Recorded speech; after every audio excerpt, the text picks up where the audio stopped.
Alright, just a quick review on these Zone Tech 2.5 Bi-Xenon projectors. I used the Innovited 55-watt 6000K H1 kit.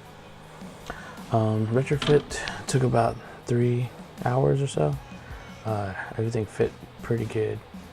Had to modify the opening a little bit, but everything fit right through, none bolts real tight.